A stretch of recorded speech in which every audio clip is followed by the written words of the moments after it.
Network News. Ang mangingisda ang iniulat na nawawala at pinag-iinalang nalunod sa karagatan ng Barangay Hundagua, Lopez, Quezon nitong Hulyo 13, taong kasalukuyan. Sa investigasyon, bandang alas 11 ng umaga nang umalis ng bahay ang biktimang si alias Renato Noscal Moreño, 51 anyos at presidente ng Barangay Hundagua para pakainin ang mga bangus sa fish cage. Bandang alas 11:40 ng umaga natagpuan ang bangka nito na lumulutang at walang sakay. Batay sa testigo na si Jonathan Barcelon, biglang tumagilid ang bangka dahil sa malalakas na alon kaya nahulog sa tubig ang biktima. Sinusubukan pa nitong lumangoy pabalik sa bangka pero hindi lang umabot at tuluyang nawala sa paningin. Ayon sa Lopez Municipal Police Station personnel, hanggang sa ngayon ay patuloy pa rin sila sa search and rescue operation kasama ang Coast Guard, MDRRMO at mga local volunteers. Paalala ng mga otoridad sa mga mangingisda, iwasan muna ang pumalaot kung may malalakas na alon at tiyaking may kasamang kapwa mangingisda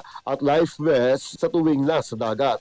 Kasama mo sa Aramen Calabarzon and 106.3 IFM Lucena Idol, Edgardo Maceda, Tatak Aramen. RMN Network News.